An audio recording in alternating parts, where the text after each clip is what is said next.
All right, guys. Hey, thanks for joining me today. It is cover crop into the 60-inch corn. History tells me that the corn, I missed my golden opportunity to seed the covers into the 30-inch corn, that if I went in at this point, there wouldn't be much benefit, there wouldn't be much growth there. So I'll run a little bit into the 30-inch just to see, but for the most part, we'll get it here into the 60-inch. So we got a good path to drive down, lots of sunlight opportunity there to still get good growth out of this cover crop mix. We got oats. Oats is my carrier, so I do a cover crop mix, like a spray mix. Oats is my carrier, a lot of tillage radish, some vetch, and some fescues and a couple other little grasses. Pretty basic, just a pretty basic kind of grazing mix, with hopes that there's a chance that the vetch is a hard seed, and there's a chance that it can overwinter and survive if it gets enough growth. So hoping on this 60-inch that will fill this area, and then next year we'll plant right into this spot. I think that will grow good. On the 30-inch, like I said, we've had enough experience of trying 30-inch corn that it canopies up. You know, here's some taller corn. The nitrogen's starting to get to it, and it's starting to pick up. So this is chest high corn. You know, it by the time that cover crop even starts to germinate, this corn is going to be so tall. If we go, you know, down here into this knee-high stuff, it looks like a lot of sunlight, but it, like I said, history says, but I'll run a few in here.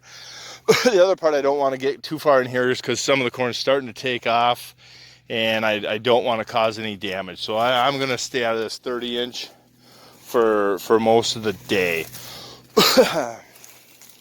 Need to make sure I throw a bunch of seed there, because you can see how the water comes under from their field, comes under the road, and it's eroding through the ditch into my field, and then it floods, you know, this area, because it comes so fast, because they have zero infiltration on their unhealthy soil, so the water just comes racing off. You get these 2 and 4 and 5-inch rain events for within a couple hours. I mean, it just floods off of their field through here.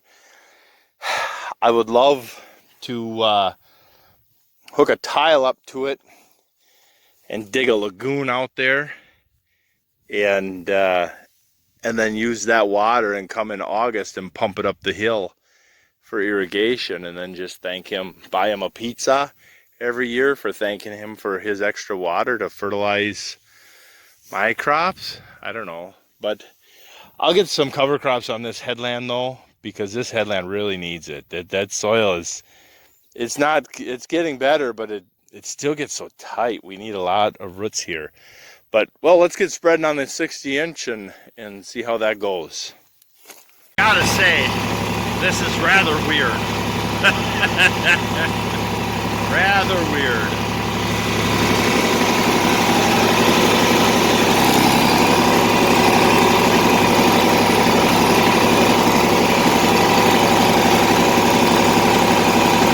That's a big corn. I'm fascinated by this.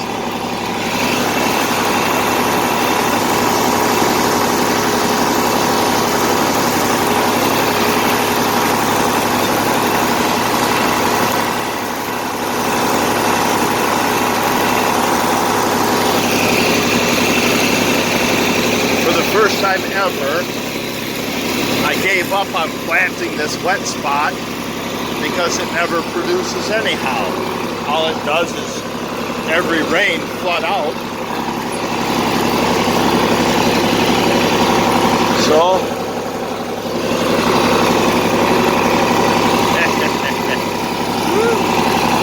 pick a side.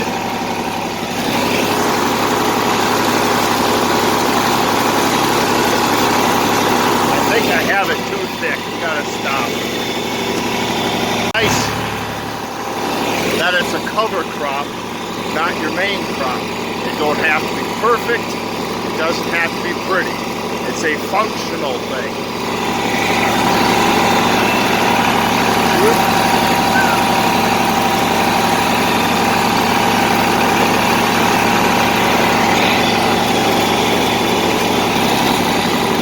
Oh yeah. Even dead grass has value.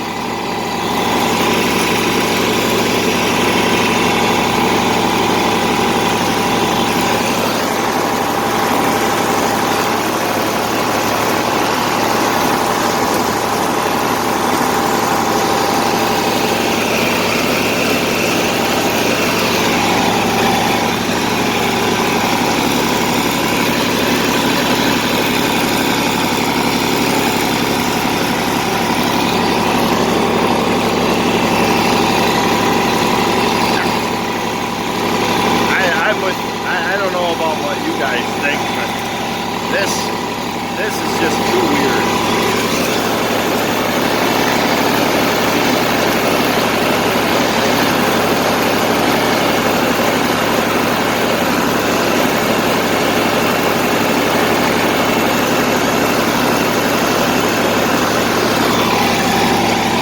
One cool thing, if this 60-inch works out, is I could have wide tires on my tractor instead of row crop tires. I could have big metrics or wide tracks.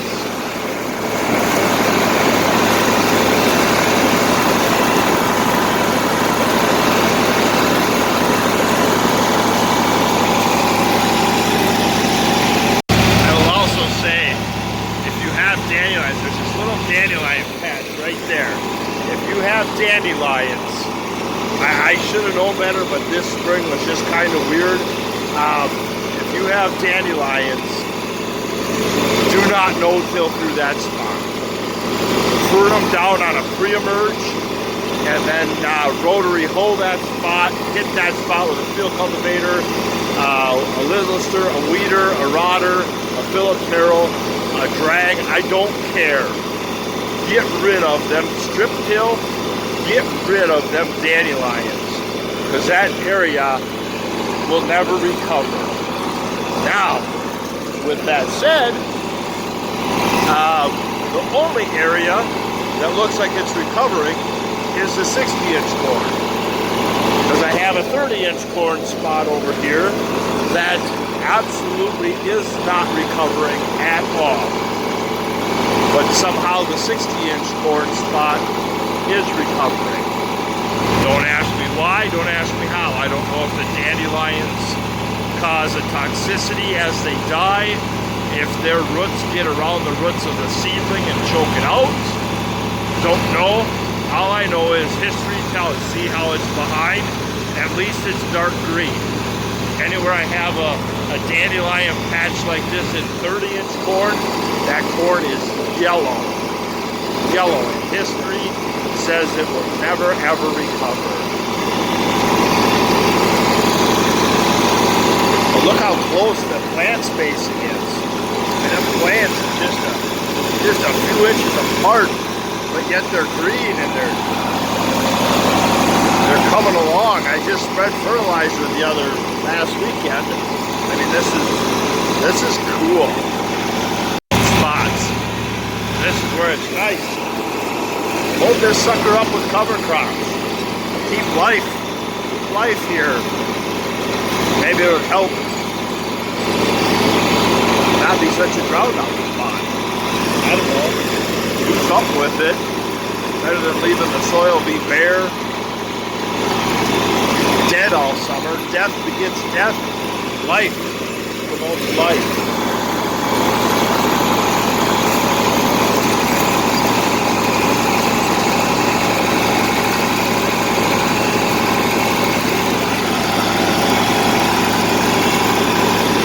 This spot's a dead spot just because of the goofy spring we've had. I mean, it's obviously a wet spot. fix the drainage going into the swamp there. I need a scraper, pull that soil, fill this in, and create a channel kind of deal.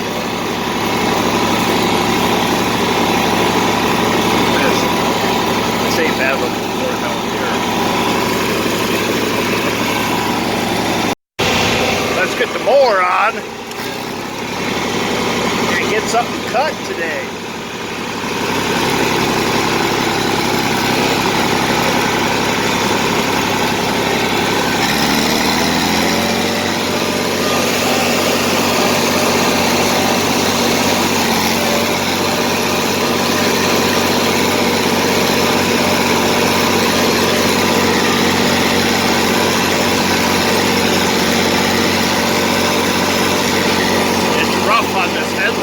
Normally I travel through it. Ragweed starting to come through. I wanted this to get a little old to give that time to get caught up. So by third cutting, it's all the same.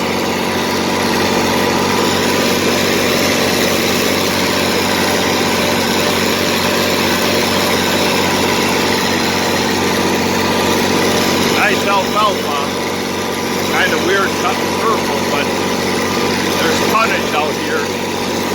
We sell hay by the ton.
That is still, even with that purple, that is still some magnificent feed.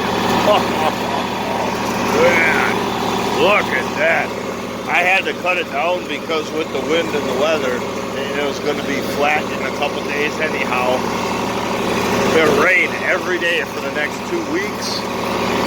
What do? You know, hopefully it'll dry enough between tonight and tomorrow evening that maybe tomorrow afternoon we can roll and wrap, or maybe we have to wait till Monday. I don't know. That's why I'm just doing a small chunk now.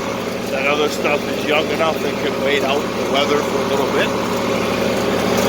That is some big stuff. Oh man, there's going to be bales here.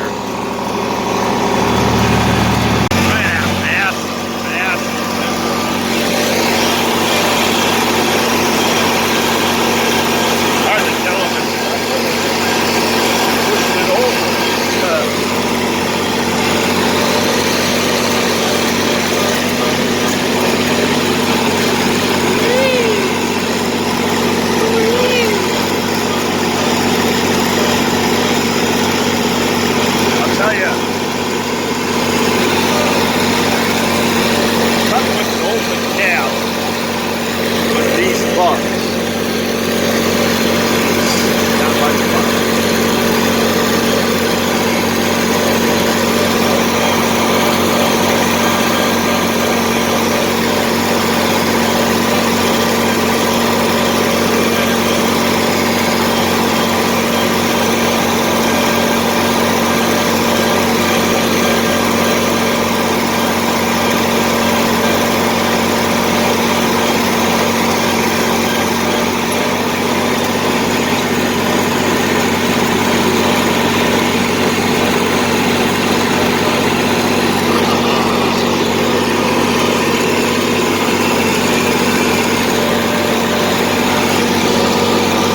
bunk refilled. I got the hay field cut.